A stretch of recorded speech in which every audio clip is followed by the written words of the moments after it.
Tenis de 2 contra 2, lanza desde su casa, ¡Liplazo! ¡Radios Clubs! ¡No hay dolor!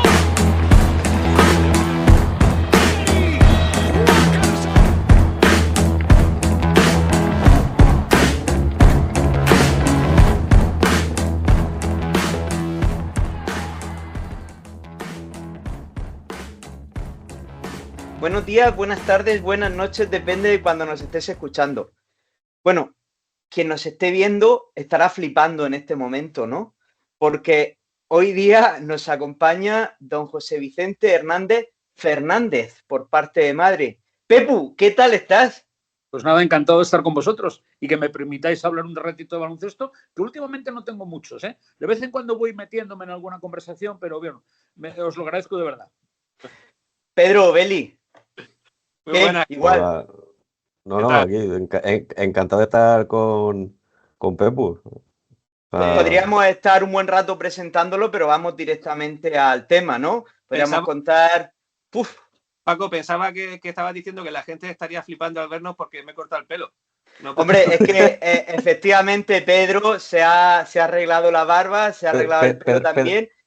Pedro, y se ha quitado 10 años, se ha quitado 10 años, la verdad que sí, se ha quitado 10 años. Luego te mando un WhatsApp que recibí esta mañana referente a eso. vale. Bueno, Pepu, ¿qué nos cuentas a día de hoy? ¿Qué es lo que estás haciendo? Porque efectivamente nosotros, bueno, soñamos hasta contigo en aquel año 2006. Para mí para el resto fue mágico, no nos esperábamos lo que ocurrió. Y luego acostumbrados a verte pues por las canchas, ¿no? Por las dos mejores canteras que hay en España. Creo que eso también es un hecho objetivo e indubitado, la de Badalona y la de Ramiro de Maeztu. Ahora, ¿qué es lo que estás haciendo, Pepu? Bueno, pues mi vinculación con el baloncesto ahora es poquita, ¿no? Sigo participando en las cuestiones que me piden en el Estudiantes porque pertenezco a la Fundación Estudiantes y, bueno, sí, hay unos temas que me interesan más y, bueno, si queréis podemos hablar de eso, que sobre todo la formación tanto de entrenadores como de chicos y chicas jóvenes, de vez en cuando. Lo que sí me estoy fijando es en algunos clubes, equipos, colegios que tienen muchísima ilusión, pero tienen pocas posibilidades económicas y entonces esos son los que más me motivan ahora mismo. Estoy trabajando un poquito de tecnificación con un grupito también muy cerca de mi casa, en un colegio muy modesto y en un club de nueva formación y realmente eso es lo que me está llenando, ¿no? Trato de seguir un poquito las ligas y a partir de ahí pues no una gran vinculación con el deporte del baloncesto, sino simplemente eso, como un buen aficionado, pues seguir vinculado con él, siguiendo un poco las ligas para ver cómo van las cosas. Las ligas, las modas y el baloncesto en general, ¿no? Ya hablaremos de eso. Yo quería preguntarte, aquí desde Murcia, que estamos grabando, que somos los tres de Murcia, ¿cómo se vive el baloncesto en el Ramiro? Desde que empiezas en el colegio, continúas a nivel instituto, empiezas en la cantera de estudiantes, ¿cómo es eso? ¿Cómo se vive? Mira, para mí, Estudiantes y Ramiro Maeztu es una misma cosa. Es curioso porque es un club dentro del colegio, pero que para nosotros y los que crecimos, sobre todo en Ramiro de Maeztu, el baloncesto era como si fuera una asignatura más. La vivíamos de una forma, pues, no solamente como si fuese algo extra, sino que realmente pues también nos ayudaba a educarnos, ¿no? De una manera determinada. Seguíamos, lógicamente, a nuestros mayores, por así decirlo. Esos mayores eran prácticamente estudiantes del Ramiro de Maeztu también. Y bueno, yo vengo a decir en muchas ocasiones que aprendíamos latín, griego, filosofía, matemáticas y baloncesto, ¿no? Y que el baloncesto fue una parte realmente importante de nuestra formación, de nuestra educación. Y creo sinceramente que nos ha ayudado de una forma muy especial. Después, lógicamente, vienen la profesión o viene el querer quedarte, pero para mí era muy importante, ¿no?, estar en el baloncesto. Jugué prácticamente hasta los 17 años, pero a los 15 años ya empecé a entrenar. ¿Por qué? Porque sabía que no iba a ser tan bueno como yo pensaba, que tenía ya compañeros que eran mucho mejores que yo y que eso sí, probablemente llegaron al primer equipo y llegaron y iban a llegar al primer equipo. Y el entrenar para mí era una función también importante porque es que me mantenía en el baloncesto. Entonces, el estar en baloncesto, estar en un buen ambiente, estar en un ambiente en principio escolar, por así decirlo, pero que después, lógicamente, vino a ser algo más importante en mi formación y mi profesión, pues bueno, realmente estoy encantado de haber tenido esa suerte de poder seguir y poder haber estado en el baloncesto durante mucho tiempo. Y al hilo de llegar al primer equipo, no me refiero únicamente al Estu. ¿Por qué ahora llegan tan pocos? Sí, bueno, esta cuestión en cuanto a la competitividad es muy, muy, muy difícil. Cada vez están llegando menos jugadores, cada vez hay más dificultades. Nuestras ligas de primer nivel son cada vez más exclusivas, por así decirlo. Hay una gran complicación para que los jóvenes puedan meter la cabeza. Cuando meten la cabeza y parece que lo van a hacer, no lo hacen con todas las garantías, al menos para ellos, y por eso tenemos unos cuantos jóvenes que pueden ser muy buenos jugadores, pero que han decidido formarse en otros sitios, léase universidades americanas, academias, pero que van por una línea distinta a lo mejor de su cantera, de su equipo, ¿no? Ahí hay una complicación que tendríamos que hacernoslo mirar un poco, porque creo que cada vez, aunque hay jugadores muy importantes, la capacidad de poder elegir esos jugadores para una selección nacional cada vez está más limitada. No es lo mismo elegir en una generación entre 20 y tantos, 30 jugadores de un buen nivel que tener que elegir entre 5, 6, 7, que es lo que más o menos están saliendo ahora, ¿no? Es muy complicado, los equipos cada vez tienen, vamos a llamarlo así, más dificultades. No creo tanto en las obligaciones como para que se abra el camino de un jugador joven tanto en la LER como en la Liga Endesa, pero sí me gustaría que existiera una vocación mayor para formar esos jugadores. Antes he mencionado que dos canteras como la del Juventud y la del Estudiantes han sido y son, creo que todavía por números, siguen siendo las que más han aportado jugadores a la selección nacional, y tener en cuenta que estas dos canteras han estado o incluso están inmersas en unas crisis importantes que incluso las ha podido llevar a la desaparición. Esa desaparición creo que hubiera sido algo pues grave, ¿no?, para nuestro baloncesto, porque sí somos campeones del mundo 2 veces, pero quizá no tengamos la estructura del baloncesto de base lo suficientemente fuerte y potente como para que se pueda seguir trabajando con ese nivel. Soy consciente que en la federación saben que existe ese problema de que no tantos jugadores son seleccionables, que no tantos jugadores de buen nivel son seleccionables, y eso sí, se está cuidando muy bien, y creo que están haciendo un trabajo extraordinario en federación y en selección para tener ese grupo de jugadores que pueden formar parte de la selección nacional, pues al menos contactados, preparados, seguidos y aconsejados. Yo voy a darle enseguida paso a Pedro y a Beli, pero es que no me puedo ver, al hilo también de lo que estás comentando, ¿qué piensas de los cupos? Sí, yo no soy muy partidario de ellos. Y si se hacen, se tendrían que cumplir. Y se tendrían que cumplir para si una ley, tú eres abogado y sabes que el espíritu de la ley es una cosa y la letra es otra, ¿no? Entonces debería de ser para tener que cumplirla y tener que cumplirla con la idea de que más jugadores tuviesen más posibilidades. A mí ya te digo que me gustaría que no tuviera que existir esa obligatoriedad.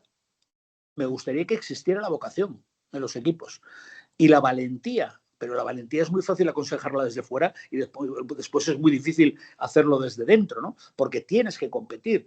Yo creo que esa inmediatez de la competición, de la necesidad de ganar, de que no hay seguridades y que no hay estructuras lo suficientemente potentes como para tener un poquito de paciencia a la hora de formar a un jugador, creo que nos están haciendo daño. Estamos perdiendo algunos, sinceramente estamos perdiendo algunos y algunas chicas también que se están yendo de nuestro deporte. Los estamos fidelizando peor. Nunca tenemos por qué saber de dónde van a salir los buenos y buenas jugadoras.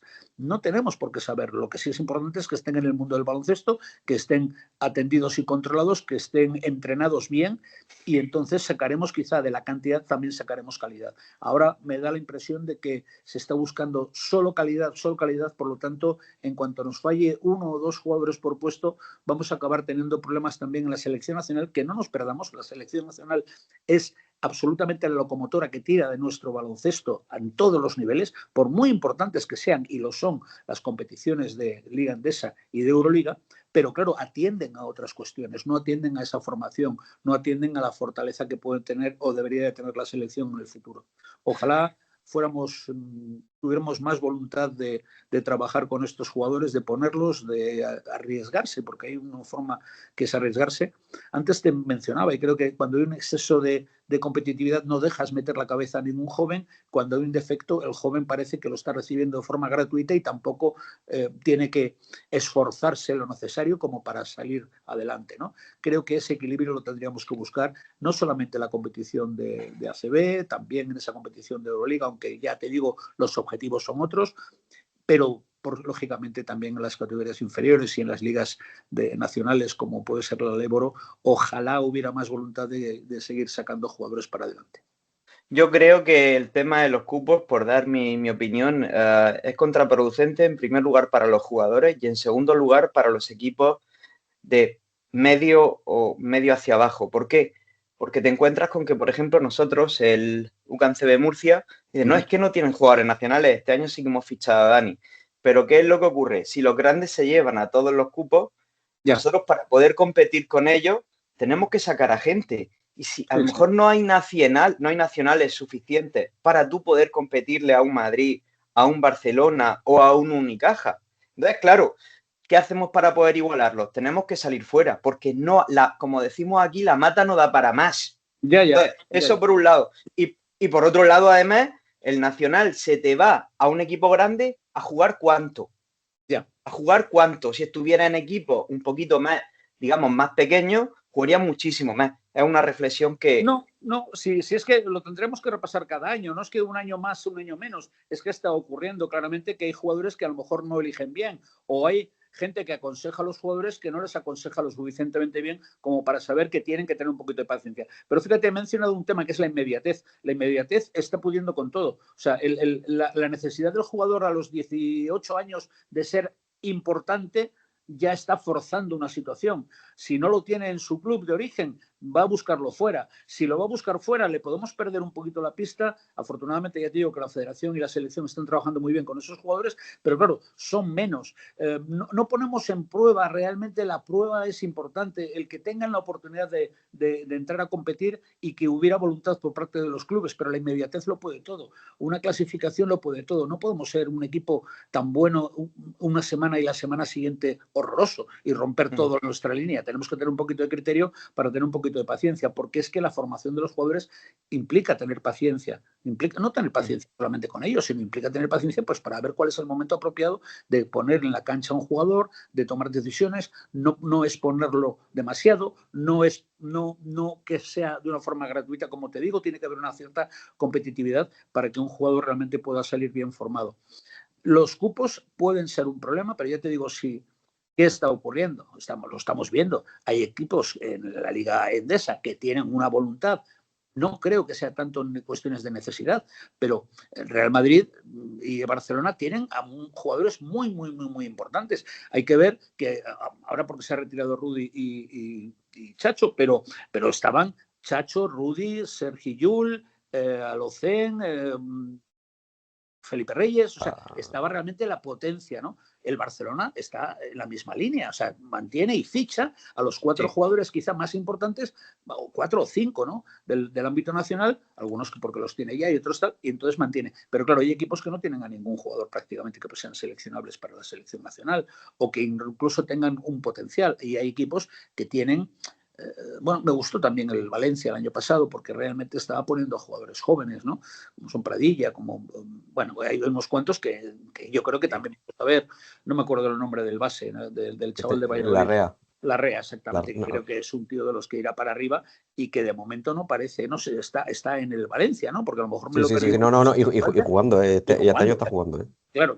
Entonces, por eso me gusta mucho cuando vemos equipos que ponen a jugadores nacionales que se arriesgan, entre comillas, un poquito porque tienen que mantener un nivel competitivo muy alto, muy alto, pero bueno, están haciendo bien su trabajo. Ojalá pudiera ser así en más clubes, porque creo que si hubiera 4, 5, 6, o no, 5, vamos a poner 4, o también en algunos casos ya sería mucho, en cada uno de los equipos de primer nivel, que además esos jugadores vayan teniendo minutos, que creo que sería más sencillo y más potente para todo nuestro baloncesto. No nos perdamos que queremos ver baloncesto, ¿eh? Todos queremos ver baloncesto y queremos ver ganar a nuestros equipos, pero también hay algo que nos emociona y que nos gusta, que es ver la sangre joven, los nuevos jugadores, sean de nuestra cantera, sean jóvenes simplemente, aunque no vengan de nuestra cantera, pero que tengan esa oportunidad.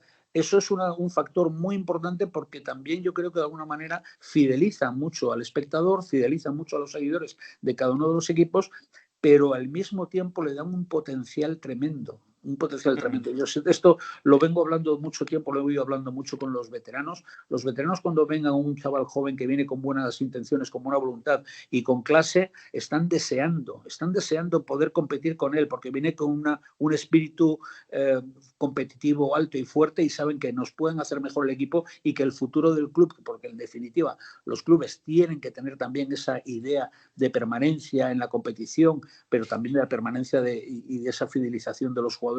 Creo que es un factor importante que a todos nos gustaría. En cualquier sitio, estoy convencido que en cualquier sitio, Barcelona, Murcia, Real Madrid, Unicaja, quieren tener a esa serie de jugadores que signifique un punto más allá, que no sea lo que está pasando en esta semana, sino que pueda pasar dentro de 2 o 3 temporadas. Beli. A ver, yo aprovechando que tengo a Pepu aquí, ¿vale? Una vez hemos pasado en estos años, desde 2006 hasta casi en la temporada anterior o la anterior que se gana el europeo, posiblemente a nivel de selecciones, el periodo más brillante de nuestra historia. Sí. Y me da cosa hablarte de tú. O sea, yo... No, por favor, hazlo.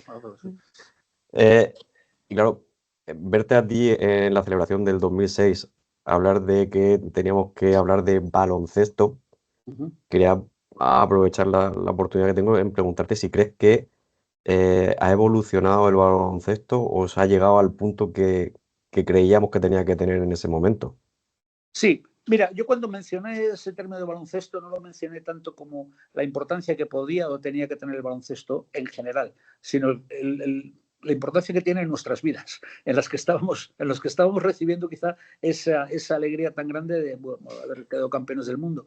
Y para mí es muy importante que el concepto baloncesto no sea solamente un concepto competitivo de si somos o no somos mejores. Has mencionado que hemos tenido una trayectoria, toda la selección nacional constantemente, que eso yo creo que ha arrastrado a que nuestro baloncesto sea uno de los más importantes del mundo, también en la competición nacional. O sea que al final esos premios, esas alegrías que nos hemos llevado durante 20 años, fue resumido en el premio Laureus, que tuve la ocasión de estar también recibiéndolo con Carlos Jiménez, Jorge Arbajosa, Sergio Scariolo en Berlín. Creo que es un premio que se nos dio a los 20 años y no era solamente para chicos, era para chicos y chicas, porque es que es algo espectacular lo que ha pasado en el baloncesto español, de estar en la primera línea mucho tiempo siendo número 1, con la competitividad que podemos tener ahora con Estados Unidos para ver quién es, que parece que vuelven otra vez a su puesto, pero eso significa muchísimo. Pero para mí era muy importante que el baloncesto fuera siempre un hábitat donde pudieras estar, donde pudieras formarte, donde pudieras educarte y donde pudieras hacer cosas tan extraordinarias como quedar campeón de Europa o quedar campeón del mundo, como nuestra selección lo ha demostrado, pero también que puedas estar jugando, siendo un aficionado fiel, entreno porque me han entrenado, seguir que esto evolucione.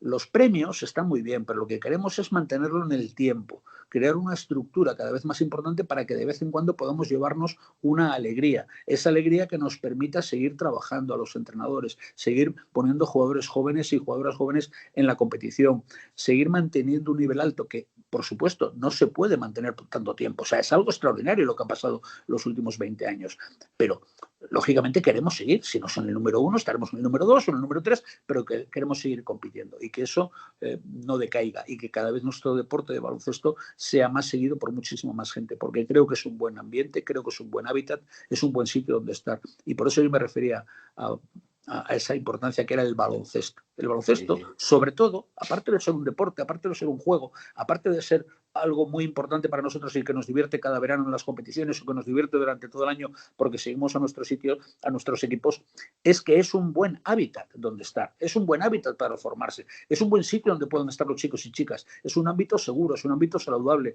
es un ámbito donde se trata de eliminar cualquier referencias que pueda haber sobre racismos, clases sociales, todas estas cuestiones. Es un buen sitio donde estar. Hay excepciones, sí, hay momentos, pero si os dais cuenta, nuestro deporte es un deporte muy limpio, es un deporte muy, muy atractivo, es un deporte donde no crea ni polémicas, ni crea situaciones de conflicto, ni de violencia, ni de exclusión, ¿no? Es algo que es un ambiente, yo creo que cada vez sano. Ojalá lo sigamos mantener, es un ambiente sano, pero que además es inclusivo para todos. Y eso es lo que a mí me parece que es la potencia real del baloncesto. No solamente son los títulos, sino también es eso por lo que trabajamos, por crear un ambiente donde la gente se sienta cómoda y donde nos digan, dice, bueno, yo no entiendo mucho de baloncesto, pero qué bien se han portado sus chicos y qué felices eran cuando recibieron las medallas. Y esas cosas, ¿no? Y qué bien hablan, y cómo comentan las cosas, con qué naturalidad, y qué gente tan sana aparece. O sea, eso es fantástico. Eso es lo que nos da la potencia a la gente que estamos en el baloncesto y a los que quieren estar alrededor, ¿no? En mi caso hablaría de una forma de vida. Pedro. Sí, a todos los que estamos aquí nos corre el baloncesto por la sangre y todos tuvimos un advenimiento, un momento en el cual el rayo nos iluminó y dijimos, aquí es donde quiero estar. Sí, sí. Yo también pasé por ahí. No os equivocáis, es un buen sitio, pero eso, por cierto, hay que trabajar por ello, ¿eh? Hay que trabajar porque siga siendo sano, hay que trabajar porque siga siendo un sitio donde agradezcas estar, ¿no? Y eso no siempre es fácil, pero bueno, hay que intentarlo, por supuesto. Claro, íbamos por la vereda de la selección, ha abierto un camino que a mí también me gustaría explorar, este tema de los valores y el baloncesto, pero volviendo un momento con la selección, ya que hemos hablado de los cupos, con algo relacionado, ¿tú qué opinas de las ventanas? Porque en su momento fue muy polémico, creo que fue Patrick Baumann, el directivo de FIBA, que ya murió, en paz descanse, el gran propulsor de la idea, que tuvo muchos detractores, que todavía hoy los tiene por el tema de calendario. A mí siempre me ha parecido fantástico. ¿Sí? Y quisiera saber cuál es tu opinión al respecto. Bueno, da una idea distinta de lo que puede ser nuestro baloncesto. Es cierto que acapara, quiere decir que puedes ir un poquito más lejos de una selección de 12 jugadores, porque esos 12 jugadores no vas a poder contar con ellos, y es cierto que ha sido un éxito cuando se han ido incorporando jugadores que algunos se han quedado, otros han hecho su trabajo y han dejado la selección nacional, unos hacen su función. Es muy duro hacerlo, ¿eh? Es muy duro para muchos jugadores el decir, oye, yo trabajo en las ventanas, estoy encantado de estar en la selección y luego a lo mejor estoy o no estoy, porque vienen los de la NBA, o sea, es una situación complicada. En principio, el único problema, hay más seguramente, pero a mí me rechinaba un poquito, era el que no tuviéramos un calendario y que a veces el calendario fuera más exigente, y que es cierto que no es lo mismo seguir a la selección nacional cuando juega a las ventanas que cuando juega su competición de verano. No es lo mismo. Cuando tiene que jugar su preolímpico, cuando tiene que jugar unas Olimpiadas, unos Juegos Olímpicos, o cuando tiene que jugar una competición tanto europea como mundial, ¿no? Ahí sí que está todo el mundo, pero claro, no está mucha gente en las ventanas, parece que se pierde un poquito la pista y eso puede ser un problema. Pero sobre todo es el tema también del calendario. El calendario es muy, muy, muy complicado.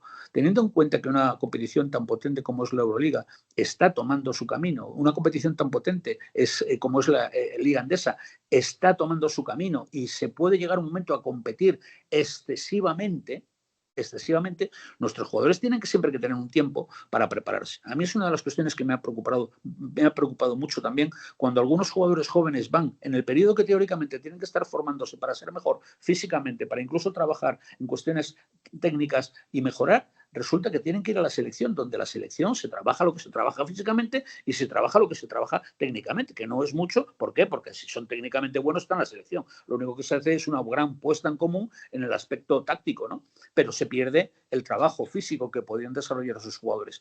Las otras ligas que son muy potentes, como la NBA o como que son no solamente muy potentes, sino que son las mejores, o como la NFL, su determinación y saben cuál es su deporte, no pueden jugar tantos partidos, por supuesto en la NFL porque morirían todos, pero en baloncesto también tienen unos periodos de competición y unos periodos que no son de descanso, no son de descanso. Hay un periodo de descanso, hay un periodo de formación total y absoluta. Los jugadores cambian de temporada en temporada porque tienen quizás esos 2-3 meses donde se puede trabajar físicamente muchísimo mejor, donde se puede trabajar y todos trabajan técnicamente, donde todos están trabajando por el baloncesto y así mejoran y así mantendrán sus carreras más longevas, ¿no? En muchos casos. Hay un problema con el calendario. Creo que es excesivo. Nuestros equipos que están en la competición europea en Euroliga se están quejando constantemente. Tantos partidos y tener que volver luego aquí y jugar la Liga Endesa, que muchas veces vemos y digo, ¿cómo es posible que el Barcelona pierda con el Breogán? Pues porque es que acaban de jugar 4 partidos prácticamente y por muchos jugadores que sean y por un nivel altísimo que sean, si te han pillado, te han pillado. O sea que en este aspecto, ¿no? Aunque teóricamente puede haber una gran diferencia entre un Breogán y Barcelona, pero te pillan porque es que no estás en las mejores condiciones posibles para afrontar cada una de las competiciones.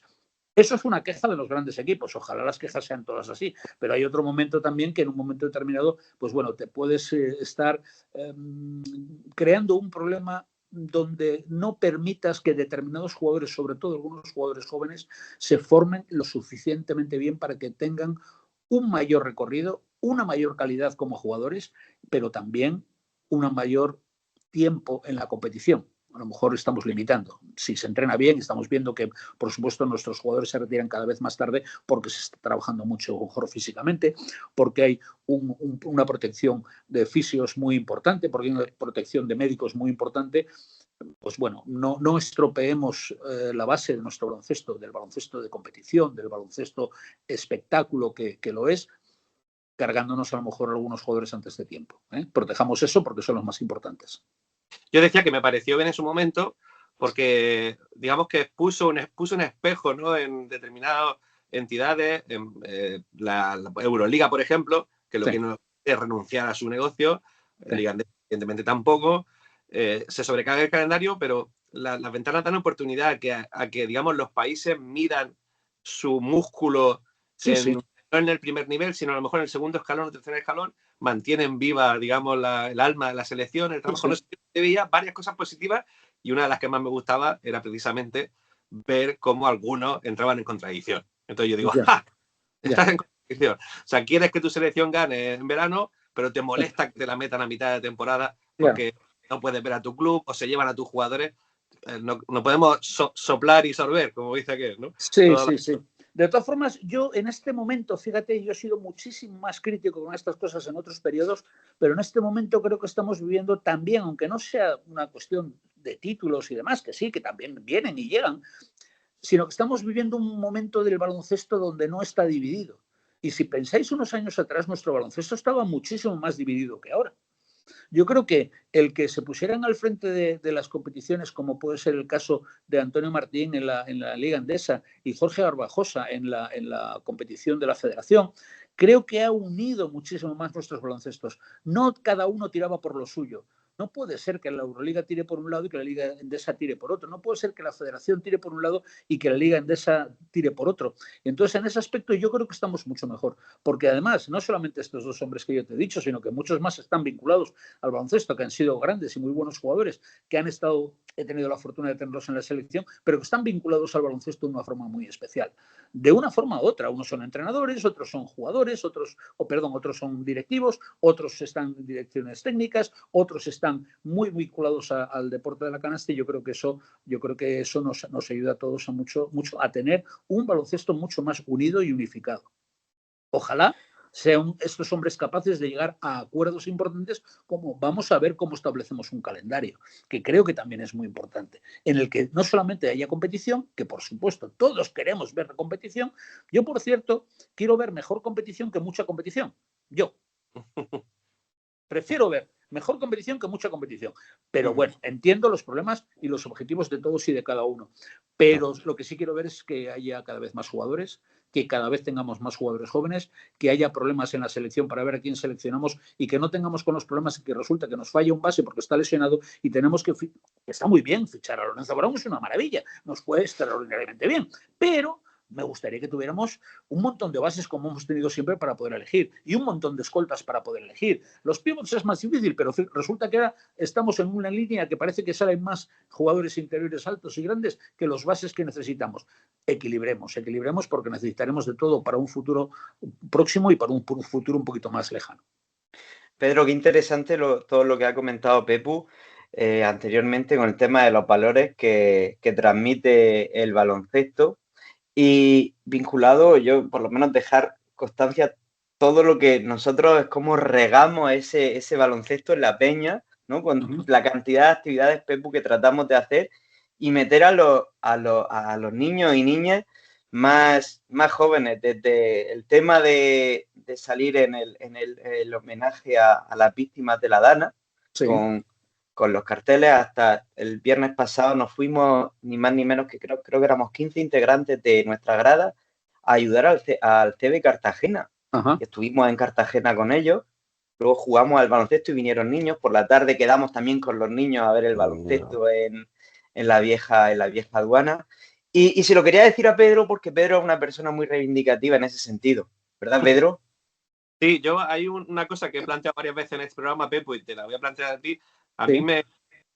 Bueno, a todos nos entran los jugadores y jugadoras, nos suelen entrar por los ojos, ¿no? A los profesionales, quiero decir, ¿no? Cuando estamos en la pista, enseguida les vemos alguna actitud que dices, ay, aquí me falla, ¿no? Desde siempre ha sido ese deporte en el cual cuando cometes una infracción, una falta, tienes que levantar la mano. Ahora hay jugadores que la levantan. Y luego hay dos cosas que para mí son un desastre. Y quiero preguntarte qué opinas tú de ellas. El flopping o teatro que tiempo y el protestar permanentemente al árbitro. Siempre.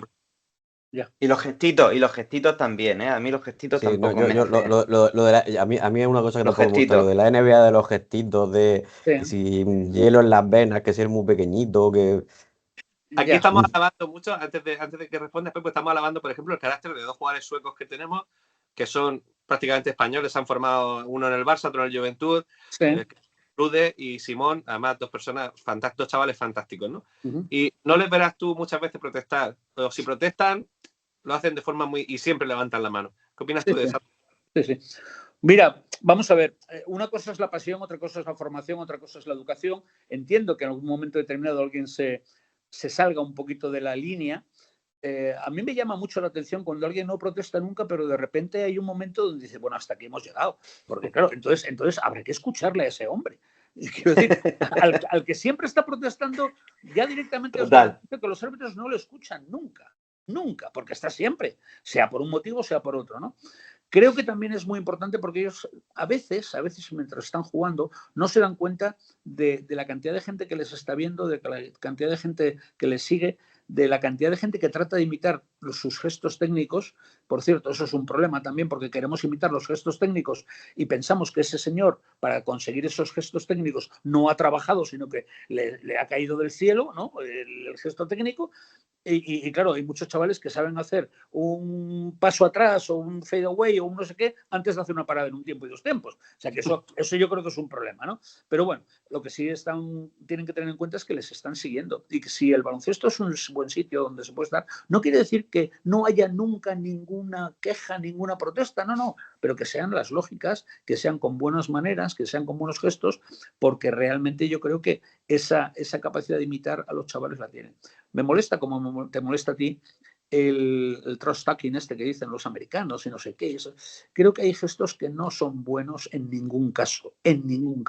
Yo creo que la NBA actuará, lo hace por distintos periodos, porque yo estoy convencido que la NBA llegó un momento en que dijeron, bueno, vamos a ver, no podemos permitir que vengan jugadores con una falta de formación académica y con una falta de formación deportiva, y entonces eso fue la gran apertura al mercado internacional, porque es que la gente que venía de fuera venía con una preparación técnica, física muy grande, pero sobre todo deportiva muy interesante.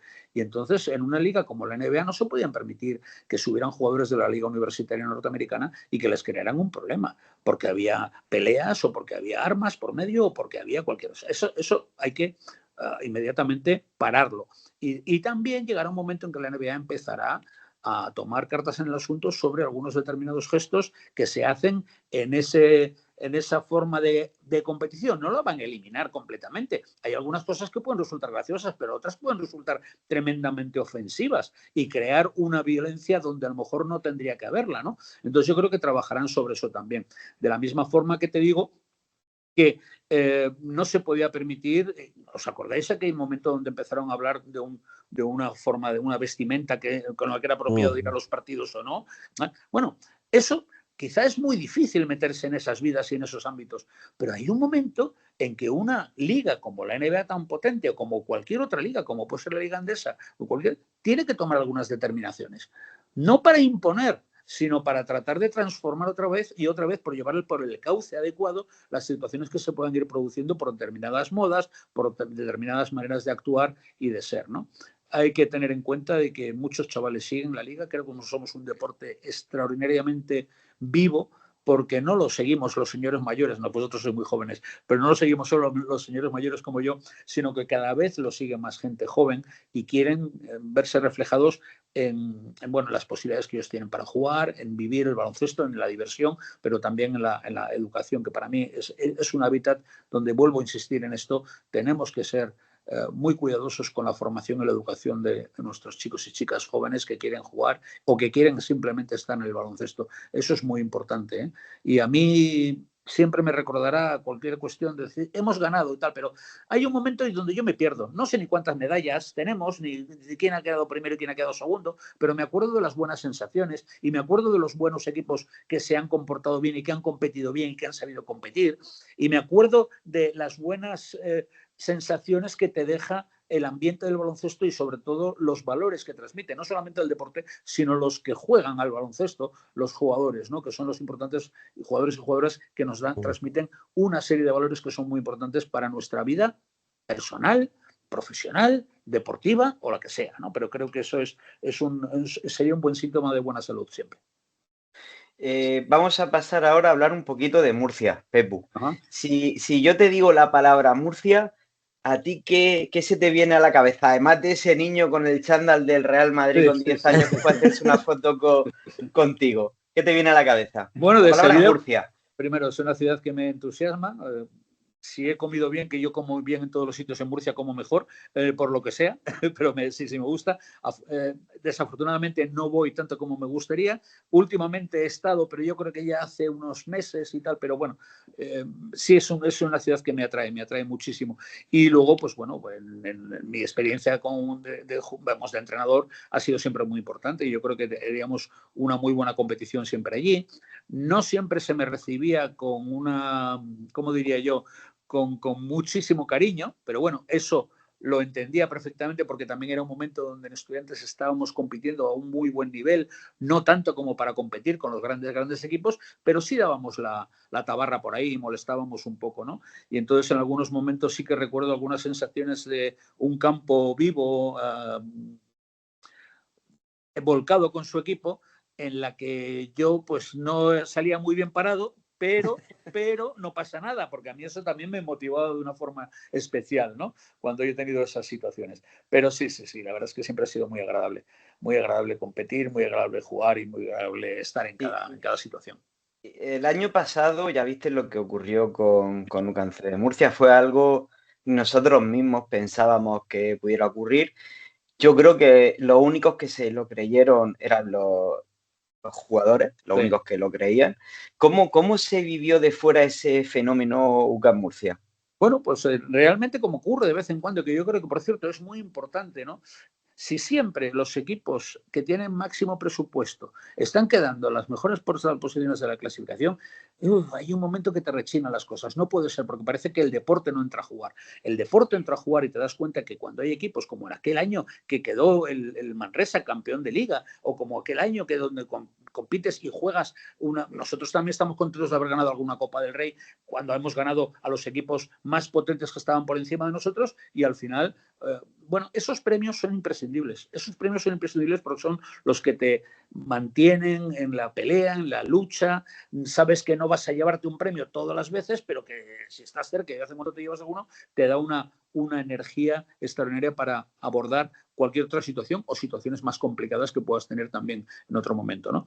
UCAM Murcia hizo un extraordinario trabajo el año pasado. Yo creo que un equipo que fue creciendo en la competición, no lo hizo mal en el desarrollo de la temporada regular, pero claro que lo hizo de maravilla también en las competiciones de playoff, ¿no? Yo creo que tuvieron una fe extraordinaria en sus posibilidades, en el equipo. El entrenador creo que hizo un grupo extraordinario de esos que a lo mejor de salida y sobre el papel no tenemos tan claro, pero de repente esas cosas pasan y se juntan y hay una química y esa química se mantiene. Yo he tenido también fortuna de que en algunas ocasiones a lo mejor no teníamos un grandísimo equipo, pero trabajábamos muy bien y resulta que el ganarnos ya era muy difícil y el que fuéramos y dejáramos por el medio algún partido suelto, no, queríamos todos y teníamos una ambición determinada y yo creo que eso fue muy importante en el trabajo que se hizo el año pasado, en la temporada pasada en UCAM Murcia. Y desde el punto de vista de entrenador, ¿cómo te explicas? Empezamos la temporada con Simon y con Musa. Se nos lesiona Simon, quien era MVP en ese momento. Traemos a Marco. Marco, que viene en un estado de forma, bueno, no adecuado a un jugador de ACB. En 3 semanas se pone a tope y llega también a nivel MVP. O sea, un nivel enorme. Se lesiona a Marco. Tenemos a Musa. Musa que en principio no partía como pívot titular. Traemos a Yanis Morán, que venía de descender en la liga francesa. ¿Cómo puede ser que tengamos ese dominio ese dominio de juego interior que teníamos? Claro. Cuando en principio ibas con Musa, que es un excelente jugador, a mí me encanta. Además hace algo que no hacen ninguno de los otros 2 jugadores que tenemos en la pintura. Y con Mogán, lleguemos hasta ahí. ¿Qué explicación le encuentras? Bueno, sin conocer en profundidad cómo se manejaron todas estas situaciones, lo que sí te puedo decir es que cada vez me parece que hay una estructura deportiva mucho más importante e interesante en UCAM Murcia. Entonces, cuando tú tienes una estructura deportiva y proteges a los jugadores que puedas o no puedas fichar, a los que tienes, los puedes cambiar. También hay que tener fortuna y estar económicamente bien como para poder cambiar una serie de jugadores. Te lo digo porque yo he estado en situaciones donde se lesionaban 2 titulares de mi equipo y se acabó. ¿Entiendes? No teníamos posibilidad de fichar a nadie más, ¿no? Pero en este caso, no solamente es porque los fiches, sino porque los acoges y los jugadores enseguida atienden a las necesidades del equipo. Eso es un ambiente determinado que se va creando. Eso es una sensación de decir, oye, estoy y vengo y no vengo a hacer un número o a estar haciendo un número, sino a participar de verdad. Porque al final la gente que te acoge como entrenadores ayudantes, como estructura deportiva, como dirección técnica, como tus propios compañeros, te van transmitiendo las capacidades que puede tener el equipo, la fuerza que tiene que tener el equipo, que en muchas ocasiones está ahí latente y no se ha podido demostrar, y en otras ocasiones se demuestra, y eso es una sensación extraordinaria cuando se demuestra la capacidad que tiene un equipo, aunque no esté a la vista. Meli, Pepu, una preguntilla. A ver, tú has estado en equipos que han tenido éxito. En Estudiantes Bueno, has llegado a llegar con Estudiantes a una final ACB para mí es un éxito, ¿eh? O sea, o ganar una Copa del Rey y ya ganar un campeonato del mundo. Casi nada. Dentro de Estudiantes a lo mejor no, pero en la selección donde te llegan gente que en sus equipos son espadas principales, que están acostumbrados a tomar una responsabilidad, ¿cómo se consigue que dejen aparcado un poco el ego? Al final todos tenemos mucho ego y digas tú, mira, yo qué sé, a fulanito de tal, oye, pues mira, a ti te va a tocar defender esta situación y tal, y tú olerla la vas a oler 2 veces en el partido. No es fácil, pero ¿qué pasa? Que yo tenía mucha ventaja porque resulta que todos los jugadores que estaban en la selección eran los tíos más inteligentes que he visto en mi vida, porque saben que les propones una cosa y que no les estás haciendo nada. Primero, les haces sentir importantes, porque yo he visto también en otras ocasiones jugadores en la selección que no se sentían importantes, y yo creo que los 12 jugadores tienen que ser siempre importantes, y no hay que demostrarlo, no solamente decirlo de palabra, porque de palabra es muy fácil, pero hay que demostrar. Entonces, el que nuestros jugadores, tanto en la preparación como en la competición, salieran todos los que estaban disponibles en cada momento. Algunos para jugar 7, otras veces jugaban 15 y otros podían jugar al 22 o 23. Pero claro, era menos de lo que juegan en sus equipos habitualmente. Pero claro, lo que hacen ellos es ser inteligentes, compartir, ver las necesidades del equipo, alegrarse de cualquier situación y sobre todo estar dispuestos siempre Yo una de las cosas que más me alegro de lo que pasó en el Campeonato del Mundo en Japón era que es que cómo en cuanto te mirabas y decías fulanito a la cancha, ¡pum!, era un resorte con unas ganas de jugar, con un ímpetu extraordinario, que en muchas ocasiones simplemente esa demostración constante, que también es como nos habíamos preparado, de que no necesitáramos a lo mejor sacar siempre el bagaje táctico, sino que simplemente por un esfuerzo ilimitado en la defensa, por un trabajo de carrera y contraataque, no tuviéramos que sacar mucho de la mochila de lo táctico, y sí, pues en muchas ocasiones sacar los partidos simplemente por la fuerza, por el interés, por la intensidad en la que desarrollábamos, ¿no? Y había jugadores que, ya te digo, o sea, había muchos que podían estar jugando sus 20 y tantos, 30 minutos, y en la selección jugaban 7 minutos maravillosos, o 12 o 15 minutos maravillosos, y se sentían premiados con eso, porque además porque había un reconocimiento también del resto de los jugadores del equipo y del equipo técnico, en las que al final ponían y sabían que solamente como equipo íbamos a ser capaces de competir y que solamente como equipo podíamos ser capaces de ganar también, ¿no? Entonces, en ese aspecto, cuando llegan a ese convencimiento, cuando yo en las primeras charlas no se me ocurre hablar ni de baloncesto, ni de defensa, ni de ataque, ni de contraataque, ni nada, sino que hablo de generosidad, de respeto y de confianza, pues ahí les quedó muy claras, ¿no? Esa fue mi primera charla. Entonces algunos me miraban y decían, ¿y este tío de las barbas que viene a contarnos ahora? Y resulta que, bueno, tuve la suerte, porque yo he tenido muchísima suerte, siempre que tenía en el equipo a un señor como Sergio Rodríguez en la selección, que estuvo 1 año y medio conmigo, que algo se le había quedado ya de las tonterías que decía el de las barbas, y que en otro caso pues tenía a Felipe Reyes, que había estado 6 años conmigo, y Carlos Jiménez 10 años conmigo también en la selección. Entonces ellos me hacían de traductores de Pepu baloncesto, baloncesto Pepu, ¿no? Entonces en ese aspecto sí es cierto que recibí una gran ayuda de ellos, pero que además, sobre todo, porque los jugadores inmediatamente captaron cuál iba a ser la forma de interrelacionarnos, de cuál iba a ser los aspectos en que yo insistía mucho, todos importantes, mucha comunicación, hablemos de todo, hablemos de los problemas, hablemos de los miedos, hablemos de las fortalezas, sí, claro, pero esto es muy fácil. Hablemos también de las debilidades que tenemos cada uno, hablemos de cómo nos sentimos cuando hay una pequeña lesión que los médicos te dicen que están al 73% y tú tienes que preguntar al jugador cómo te sientes de verdad para saber cómo se explica, pero no porque te lo diga a ti como entrenador, sino para que se lo explique a sus compañeros, para que en un momento determinado sepan ¿por qué no has cogido ese rebote que solías coger? ¿O por qué no has cerrado esa línea de defensa cuando la sueles cerrar, ¿no? Entonces ahí para ayudarnos unos a otros en todos los sentidos. Yo creo que esa confianza de hablar, esa generosidad que se demostró también, creo que nos llevó a algo muy importante. Y encima te contaré que una de mis grandes alegrías después, cuando volvimos después del Campeonato del Mundo, hubo un par de entrevistas en Málaga al delegado y a un jugador, y otro par de entrevistas a 2 jugadores en Barcelona. Y cuando les preguntaron cuál creéis que fue el secreto de vuestro éxito, yo me quedé blanco cuando dijeron respeto, confianza y generosidad. En vez de decir la defensa, el ataque, no sé qué.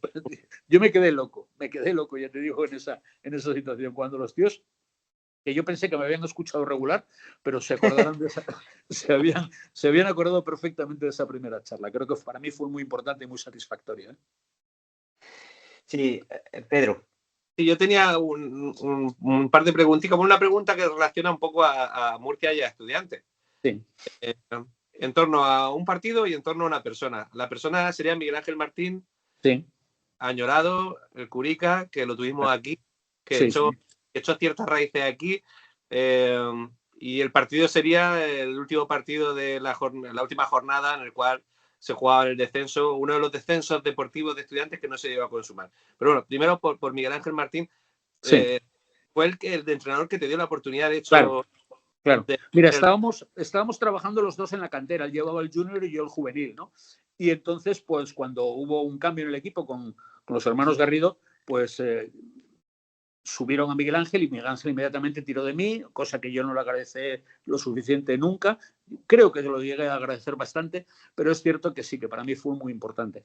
Entre otras cosas porque yo en ese momento ya tenía una dedicación plena y Miguel Ángel seguía trabajando en la CODA, que tenía una profesión, ¿no? Que eso le impedía que en un momento determinado pudiera hacer los entrenamientos de la mañana, y entonces yo me encargaba de hacer los entrenamientos de la mañana, él venía a los entrenamientos de la tarde, venía con una frescura después de salir del trabajo, que siempre los trabajos son más complicados que venir a entrenar al baloncesto, que es muy divertido, y la verdad es que hubo muy buena sensación. Estuve trabajando con él 6 años de entrenador ayudante.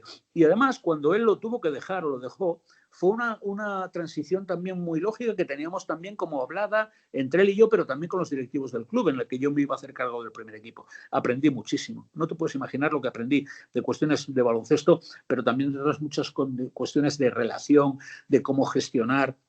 Él era un profesional, pero era un entrenador, pero que además gestionaba muy bien también los grupos, las idas y venidas de los jugadores que podían ser y tenían unos intereses en un momento determinado pues distintos a los que yo creo que en este momento existen, ¿no?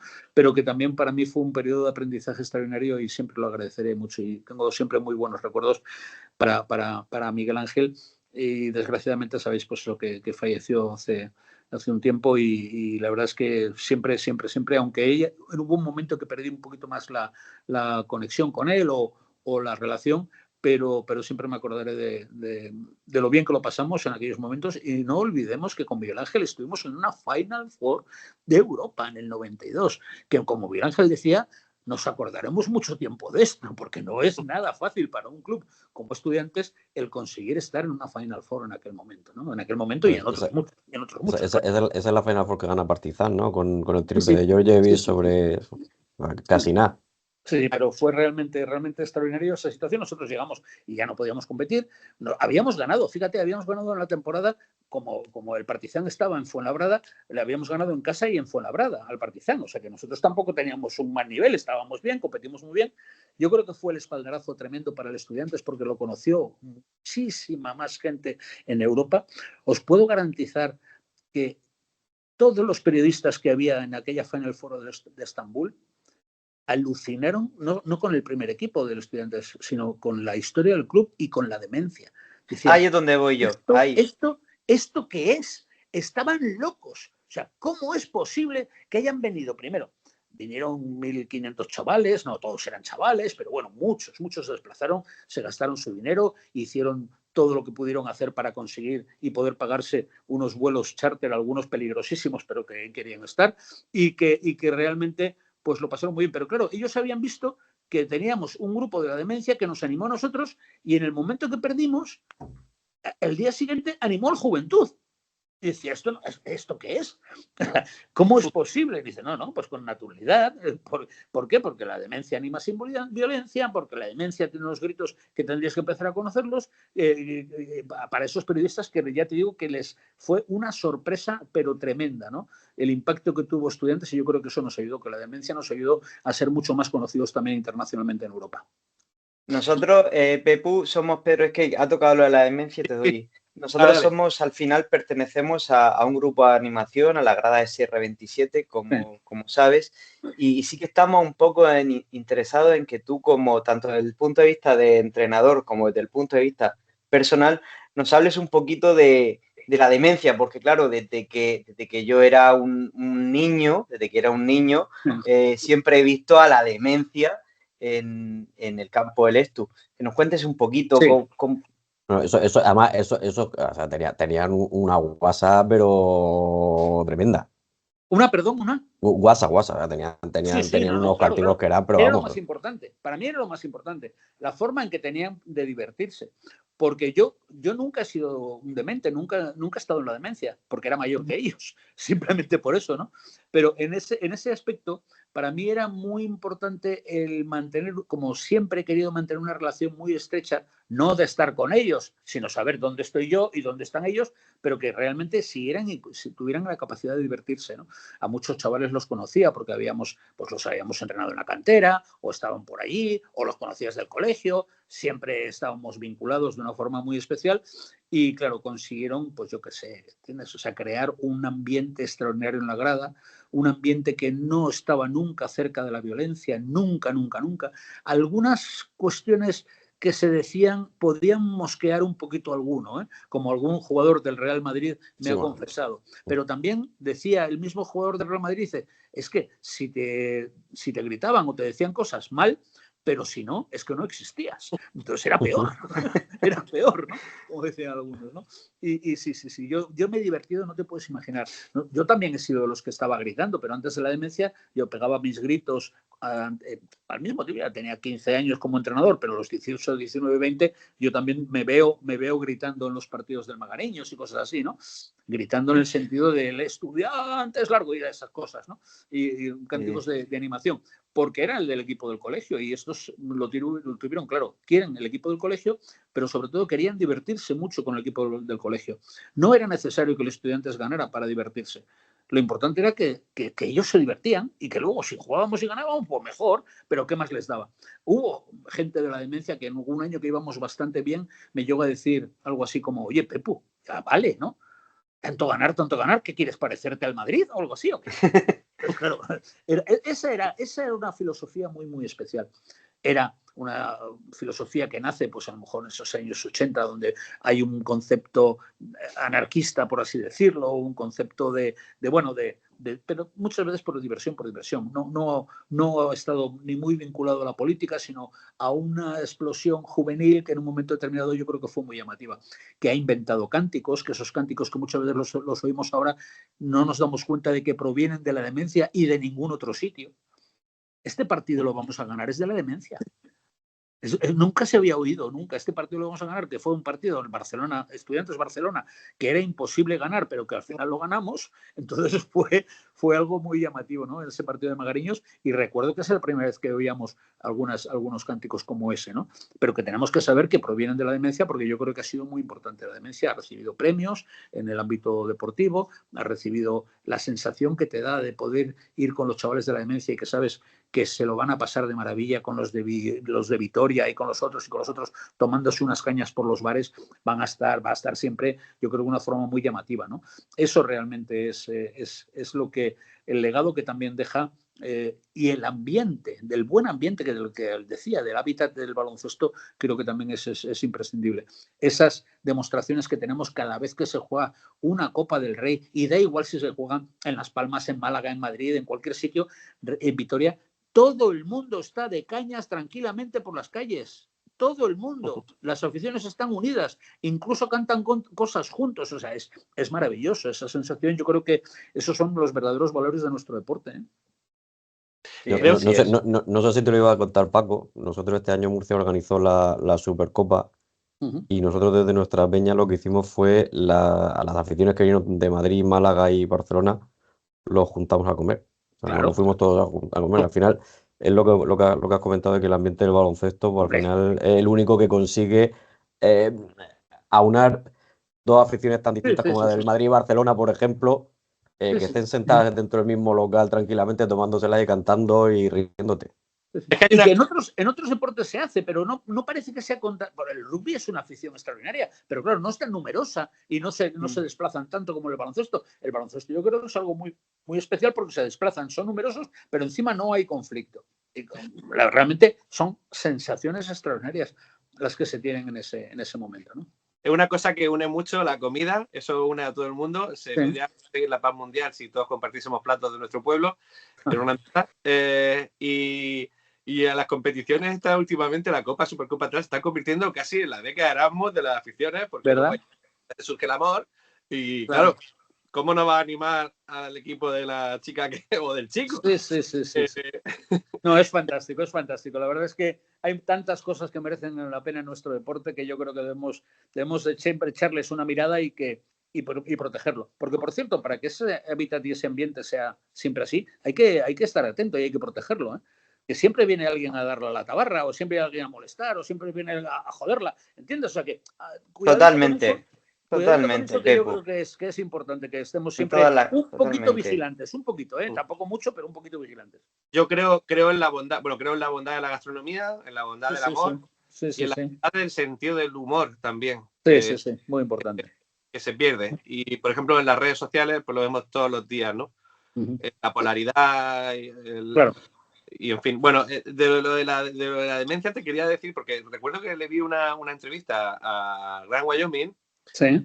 No sé si lo llegaste a ver por allí por el patio. Él fue a Maestro también. Sí, sí, sí. Él, Y- él es un poquito mayor que yo, un poquito mayor que yo. Vale, bueno. Son 3 años o 4, una cosa así. Sí, yo sabía que estaba por ahí, pero además él es de la Prospe, del barrio de Madrid de la Prospe, y yo también he ido mucho por la Prospe, aunque no viví allí, pero también he ido mucho por ahí. O sea, le conozco de mucho tiempo, ¿no? Y cuando estaba cantando los bares por ahí, sí. Claro, y él contaba en esa entrevista cómo el Ramiro de Maeztu y el estudiante era de los pocos lugares durante el franquismo todavía, estamos hablando años 70, Sí. primeros 70, finales 60, en los que se permitía cantar, que no era que ni en los campos de fútbol se cantaba, que era una cosa como que, claro, Sí. porque el cántico está un poco, se puede relacionar con la protesta o Claro. con la reivindicación, y sin embargo el ambiente lúdico festivo del Ramiro de Maeztu permitía, aunque luego dice que los curas se enfadaban, ¿no? El Ya. día del partido les echaban la bronca, el día antes del partido los reunían en el patio, espero de vosotros un comportamiento ejemplar, y al día siguiente del partido todo a cantar, ¿no? No, es más, no les decían eso exactamente, no esperaban un comportamiento ejemplar. Había algunos que eran nuestros educadores, no exactamente los curas, porque no había muchos en el Ramiro, pero sí algunos profesores y los educadores, que son los que cuidaban los pasillos, que les decían, espero que os comportéis como en el partido anterior. Y el partido anterior había sido una bronca. Pero les decían esas cosas, ¿no? Espero que como mínimo os comportéis como el partido anterior, ¿no? Bueno, esas cosas que pasaban quizá un poquito antes de la demencia. Después de la demencia yo creo que de verdad fue un ambiente que a algunos podría resultar, los que no le conocían, no conocían a la demencia, podría resultar un poquito, oye, ¿qué está pasando aquí? Porque estas bromas no las entendemos o ¿por qué gritan tanto estos chavales y constantemente, ¿no? Pero había reivindicaciones tremendas y las reivindicaciones de los partidos de baloncesto en muchas ocasiones, no estaban solo para el tema deportivo. Ellos reivindicaban muchas cosas que necesitaban en el instituto, lo reivindicaban en las canchas.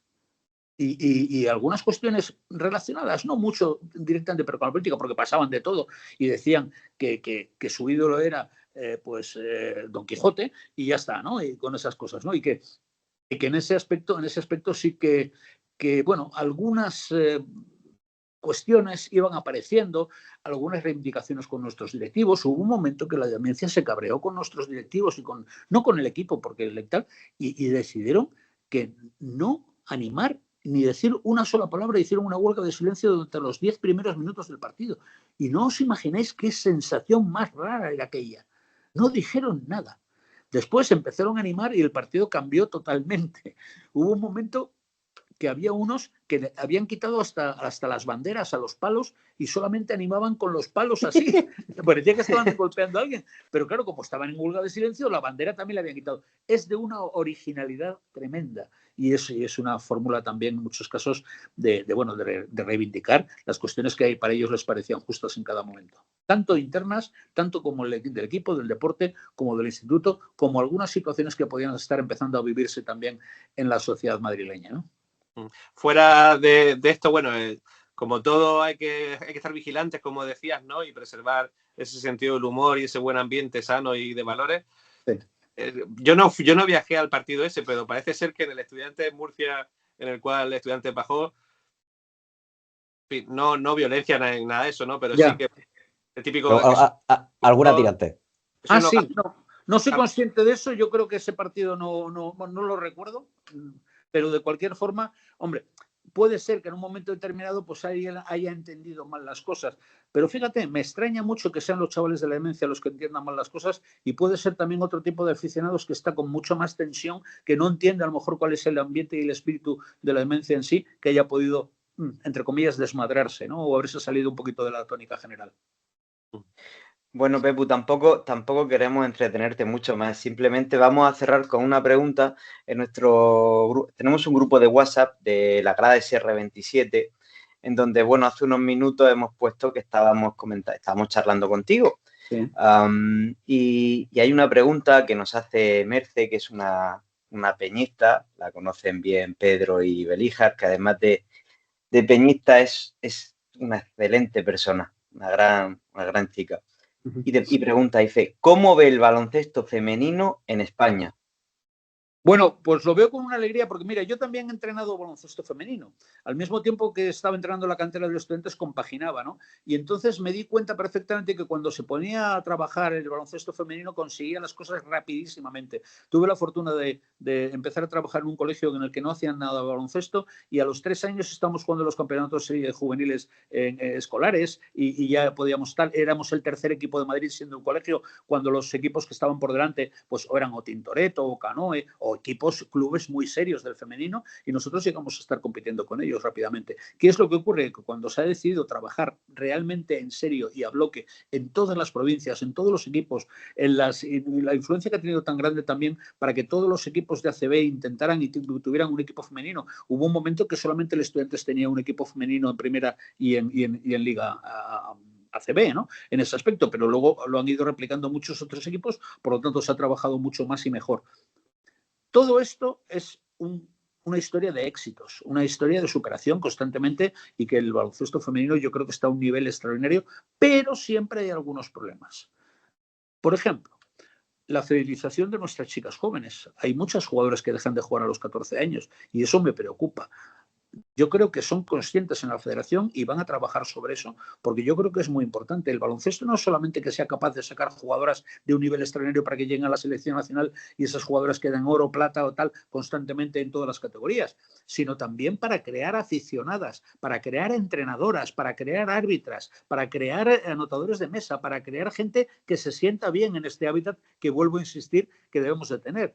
Y algunas, por supuesto, algunas llegarán a la selección nacional y otras lo harán en juveniles y otras lo harán más adelante, pero son gente que está en baloncesto y es un buen sitio donde estar, donde se comparten muy buenos valores, donde es un ambiente seguro, donde es un ambiente saludable y donde también, pues eso es un ambiente exento de otros problemas que podemos tener en la calle, como las polarizaciones o los odios o las cuestiones así relacionadas, ¿no? Creo que es una escuela de ciudadanos extraordinario de baloncesto y deberían de darse cuenta también los poderes políticos porque el deporte y el baloncesto, en definitiva, son tan importantes como para inculcar una determinada educación que también eso va a influir en la capacidad que tenemos todos como ciudadanos de saber respetarnos, de saber ser buena gente, de saber empatizar, de saber, pues bueno, reconocer y ver los problemas que puede tener mucha gente, de ser solidarios. Yo creo que por ese...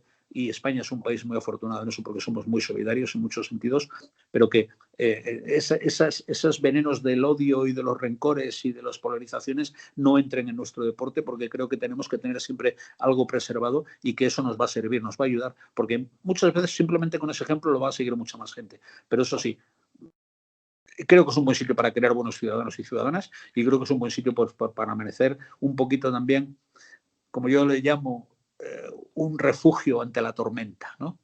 La tormenta siempre está por ahí. Unas veces, desgraciadamente, cae mucho más y otras veces menos, pero la tormenta siempre está ahí. Pues, que el baloncesto sea también un refugio, un sitio donde se mantenga limpio, donde podamos estar y donde podamos debatir y podamos hablar absolutamente todo como tan agradablemente me he sentido hablando con vosotros, pero que podamos disentir, por supuesto que podamos disentir, pero que disintamos educadamente y con valores y con criterios también, ¿no? Y con razones, no con cuestiones relacionadas mucho más directamente con las ideologías o con las formas de ser o con las formas de por mis narices, ¿no? Que muchas veces estamos acostumbrados a ver. Bueno, pues con esta bonita reflexión vamos a terminar, Pepu. En Murcia tienes tu casa. Queremos compartir mesa y mantel contigo, aunque sabemos que has comido bien en Murcia, pero con nosotros te garantizamos que no se te va a olvidar nunca. Igual que a nosotros no se nos va a olvidar nunca lo que acabamos de tener con esta charla. No es ni entrevista, hemos estado charlando, ¿no? Hablando. Claro. No se nos va a olvidar nunca. Ven a Murcia, estate con nosotros, ven a ver un partido con nosotros. Avísanos cuando venga a Murcia. Sí. Os lo agradezco mucho, pero además os tomo la palabra, ¿eh? Me gustaría mucho. No. Y yo ya te digo que por lo menos a los tres que estamos aquí nos has hecho felices, ¿no? Estar charlando contigo. Estábamos comentando esta tarde, ostras, tal, que vamos a pasar un buen rato con Pepu. Y ahí tiene que Ese es el libro de peinado, ¿no? Es el libro de peinado, yo creo, ¿no? Sí. ¿Te acuerdas? Sí, claro, sí. Puse en boli, campeón del mundo, porque viene aquí el historial. Sí. Y entonces yo añadí campeón del mundo 2006. Bueno, genial, genial. Y- Os lo agradezco muchísimo, de verdad. Me habéis hecho pasar un rato muy, muy entretenido y además muy contento. Primero, como os dije antes, que me dejéis hablar de baloncesto o de las cosas que yo pienso que son baloncesto, que es mucho más amplio y lo hemos demostrado, yo creo, con esta charla. Muchísimas gracias, Pepu. Un abrazo súper fuerte. Un abrazo ¿vale? a todos y a vuestros oyentes. Hasta pronto. Ya. Hasta luego.